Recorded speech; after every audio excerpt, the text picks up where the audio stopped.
le simple fait qu'aujourd'hui la compagnie soit affublée de cette deuxième marque qui est Boutique Airline, c'est en fin de compte très simplement une allusion à ce que vous trouvez dans l'hôtellerie.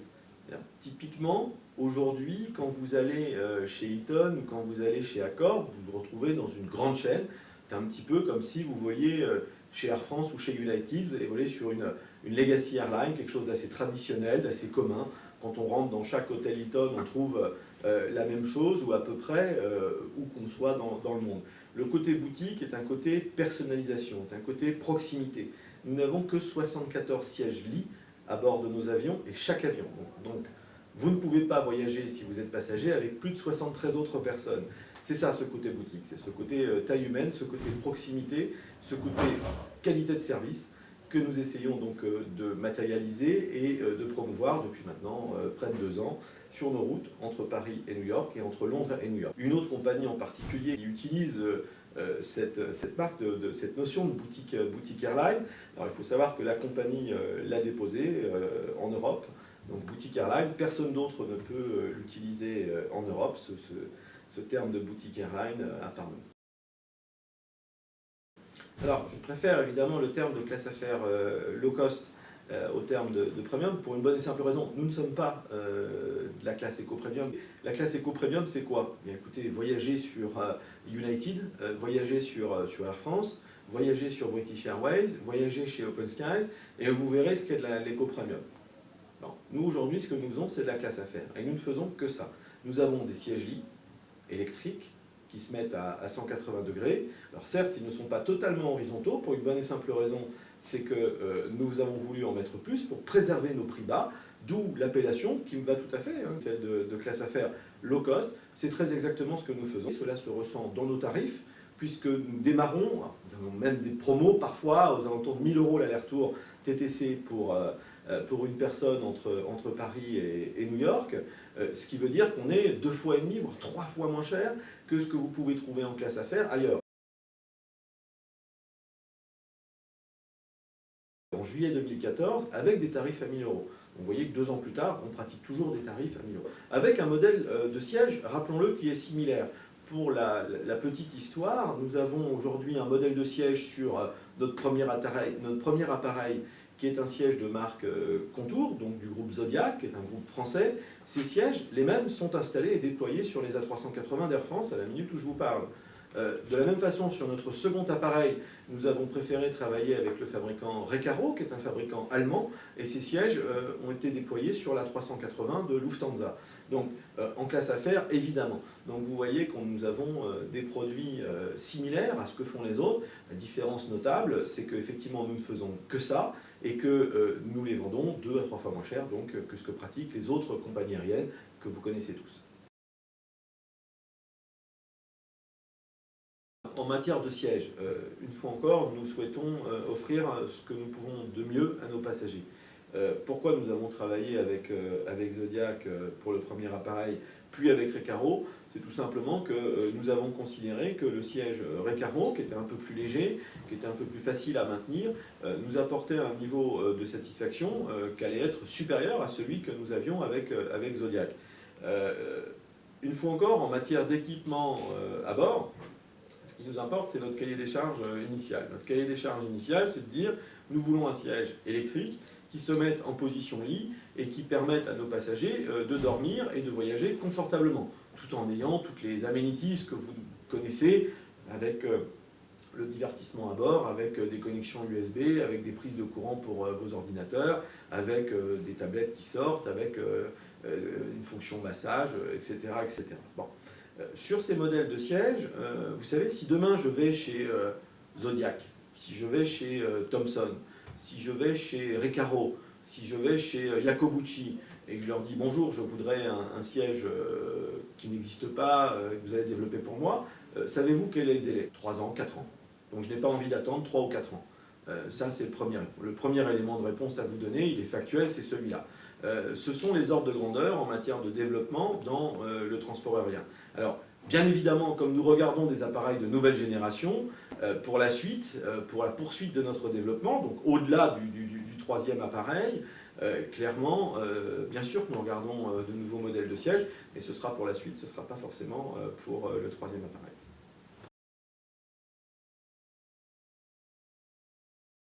Alors, en matière de développement, où en est la compagnie? D'ores et déjà, en l'espace de moins de 2 ans, vous l'avez rappelé, nous sommes présents sur les 2 routes long courrier les plus importantes au monde. Paris-New York, qui a passé en 2015 la barre des 2 millions de passagers transportés par an, et Londres-New York, qui est de très loin la première route long courrier au monde, avec 4 millions de passagers par an.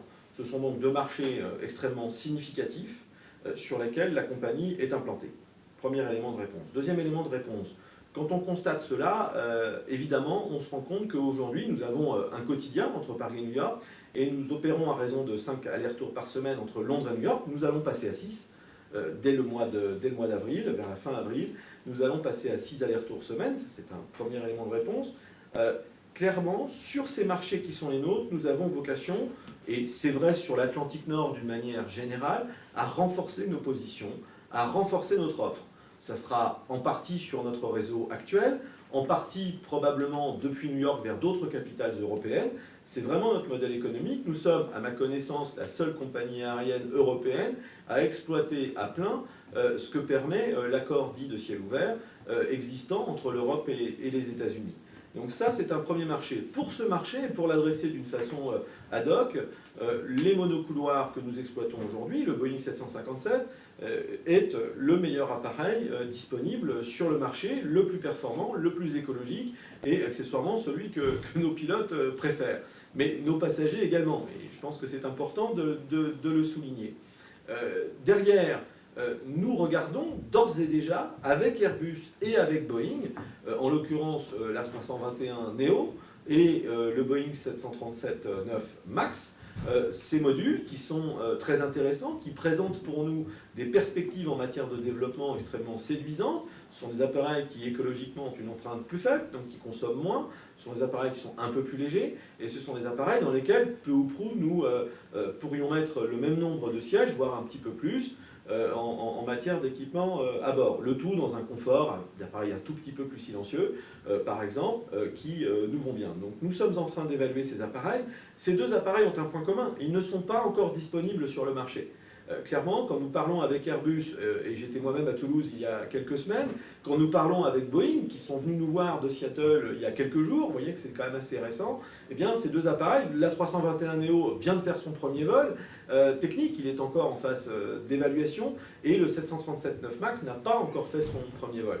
Donc nous nous donnons le temps de la réflexion sur ces 2 machines, qui pour nous présente un intérêt fort, puisqu'il pourrait venir dans un premier temps renforcer notre secteur 757 et dans un deuxième temps vraisemblablement remplacer le 757. Pour autant, nous n'avons pas vocation à arrêter d'exploiter le 757, que nous prévoyons d'utiliser au moins jusqu'en 2020. C'est un très bon appareil, c'est un appareil qui est très fiable. Les nôtres sont parmi les plus récents sortis des chaînes de Boeing à Seattle. Nous sommes extrêmement satisfaits de ces appareils qui nous donnent toute satisfaction et que les passagers plébiscitent également. Dernier point, le bicouloir. Alors, il ne faut jamais dire jamais. Je suis moi-même quelqu'un qui est extrêmement séduit à la fois par la 330, mais également par le 787-8 notamment, de chez Boeing. Ce sont des appareils qui sont extrêmement séduisants. Ce sont des appareils qui pourraient nous permettre, non pas de les exploiter sur notre réseau actuel, ou sur l'Atlantique Nord, sur des vols de 8 à 10 heures, je pense que cela ne s'y prête pas. En revanche, ces appareils ont un point commun, ils nous permettraient de pouvoir déployer notre offre, probablement pour aller en Asie, ou sur la côte ouest des États-Unis, ou les deux. Nous n'en sommes pas encore là en matière de développement, mais sachez que d'ores et déjà, nous avons effectivement regardé comment on pourrait aménager ces avions, et si clairement nous venions à le faire, ce qui ne serait pas le cas vraisemblablement avant plusieurs années, mais si nous venions à le faire, il serait évidemment configuré dans l'esprit de la maison, de la boutique airline, qui est celui d'une configuration 100% classe affaires, également, peu importe qu'il soit en monocouloir ou en bicouloir. Nous n'avons pas vocation à dériver de ce modèle économique qui est celui de faire de la classe affaires, exclusivement de la classe affaires et que de la classe affaires. Je parle évidemment du 321neo, de toute la gamme du 321neo, dont la version long range que nous étudions avec le plus grand intérêt, et qui permettrait, selon Airbus, de relier Londres aux Antilles, par exemple. Donc c'est un appareil qui effectivement présente un intérêt fort pour nous, puisqu'il reste monocouloir, il reste adapté à ce que nous faisons aujourd'hui. Donc c'est un appareil qui a évidemment, en tout cas pour lequel nous avons un très fort intérêt à la minute où je vous parle. Le 757 bis, aujourd'hui, Boeing ne le confirme pas. Boeing peut dire parfois, ou des personnes de Boeing peuvent dire parfois, il n'est pas impossible qu'on le fasse et qu'on s'y remette. Pour l'instant, la priorité de Boeing, c'est le 737 MAX, et c'est ce programme aujourd'hui qu'ils sont en train de développer. Le 737-8 MAX a d'ailleurs fait son premier vol il y a quelques semaines. Le 737-7 MAX, puis le 737-9 MAX devraient suivre très logiquement dans les prochains mois. Aujourd'hui, la priorité en matière de développement chez Boeing, c'est cet appareil, c'est comme ça que nous l'avons compris. Ils ont également le 777X, qui pour le coup est un appareil beaucoup trop gros pour nous et qu'on ne regarde pas. Je pense que de ce qu'on en comprend, de ce qu'on en entend, Boeing est le premier à dire que le 321 Neo longue range n'est pas forcément le remplaçant du 757 et que Boeing pourrait, au conditionnel, éventuellement être amené à travailler sur une version évoluée du 757 qui vraisemblablement ne serait pas juste une version remotorisée, mais probablement un avion entièrement nouveau. Bon, aujourd'hui, ça n'est pas fait, ça n'est pas lancé, le programme n'est même pas lancé, donc on parle d'un appareil qui serait peut-être disponible dans 10 ans.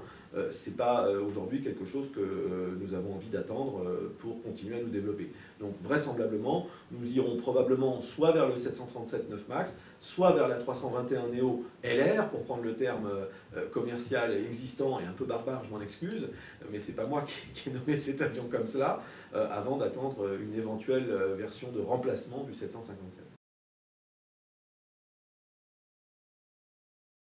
En matière de développement, il faut bien distinguer le court et le moyen terme du long terme, voire du très long terme.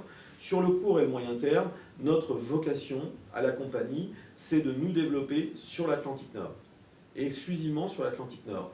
Depuis New York vers d'autres capitales européennes, depuis New York vers Londres et Paris, qui sont nos routes existantes, voire depuis Paris ou Londres vers d'autres villes nord-américaines que nous pourrions être intéressés de desservir dans les mois ou les années qui viennent. Ça, c'est le cœur de notre développement. Dans un second temps, effectivement, je pense que la compagnie ne pourra pas à terme rester absente de routes qui ont beaucoup de sens pour elle et pour nos passagers, puisqu'ils sont les premiers à nous le demander. Quand est-ce que vous ouvrez Los Angeles? Quand est-ce que vous ouvrez San Francisco? Quand est-ce que vous ouvrez Shanghai? Quand est-ce que vous ouvrez Hong Kong? Etc. Donc, bien sûr, nous regardons différentes villes. La compagnie est un modèle économique très particulier qui ne peut pas être dupliqué partout. Ça n'a aucun sens sur des vols inférieurs à 3 heures. Sur des vols entre 3 et 5 heures, ça peut avoir du sens, mais là encore, il y a assez peu de villes qui s'y prêtent. Et en matière d'optimisation, d'utilisation de nos appareils, ce n'est pas forcément la durée de vol rêvée. Sur des durées très très longues, comme celles qu'on a évoquées, ou de la côte ouest des États-Unis, qui sont bien évidemment des marchés que nous regardons, mais pour le futur, alors il nous faudra des appareils un peu plus gros pour pouvoir y aller. Donc ce n'est pas la priorité en matière de développement. Maintenant, si la question est de me poser, est-ce que nous regardons l'Asie ou la côte ouest des États-Unis? La réponse est oui, bien évidemment. Nos équipes en matière de développement commercial regardent différentes destinations, différentes routes avec la plus grande attention. J'y attache moi-même beaucoup d'importance, mais ce sera quelque chose que nous ne ferons pas demain, mais après-demain. En matière de clientèle aujourd'hui à la compagnie, nous avons la chance d'avoir les deux. C'est-à-dire que nous avons à peu près 60%, à peu près les 2/3 de notre clientèle, qui est de la clientèle classe affaires. C'est-à-dire que ce sont des passagers qui voyagent ou qui voyageaient auparavant en classe affaires, et ce sont surtout des passagers qui voyagent pour motif affaires. Voilà comment nous les pistons, si vous voulez, ou comment nous les suivons. Donc nous avons à peu près les 2/3 de notre clientèle qui est une vraie clientèle corporate, traditionnelle de la classe affaires, c'est des clients qui voyagent en classe affaires ailleurs avant de venir chez nous, et nous avons un gros tiers, presque 40% de nos passagers, qui pour le coup sont des individus, voire des professions libérales, mais des individus qui se disent moi je voyage en classe éco, j'y vais aux États-Unis à motif personnel, à motif loisir, à motif familial, et pour quelques centaines d'euros de plus par rapport à la classe éco ailleurs, eh bien je me paye le confort d'une vraie classe affaires, et donc je voyage en classe affaires sur la compagnie. quelques centaines d'euros de plus, j'étais prêt à les mettre, je les mets et je voyage en classe affaires. Si j'avais voulu faire la même chose avec United ou avec Air France ou avec British Airways, eh bien ça n'aurait pas été quelques centaines, mais ça aurait été quelques milliers d'euros de plus, donc je ne l'aurais pas fait. Voilà l'équilibre à peu près, donc 2 tiers de clientèle corporate et un gros tiers de clientèle vraiment individuelle et à motif privé. Dans l'absolu, je peux vous dire qu'il est entre 10 et 25% suivant la saisonnalité, donc c'est quand même un chiffre extrêmement élevé. Qui plus est, depuis juillet 2014, nous avons développé notre propre programme de fidélité. Il nous apparaissait important de rewarder, comme on dit en franglais, de rewarder nos passagers, de les récompenser, nos passagers les plus fidèles. Depuis juillet 2015, nous avons donc lancé notre programme de fidélité qui s'appelle My Company.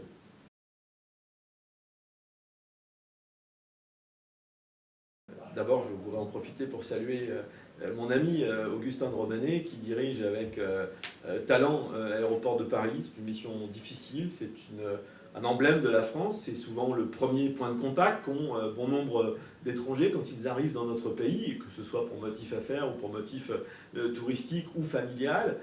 Et donc, à ce titre, c'est une mission capitale.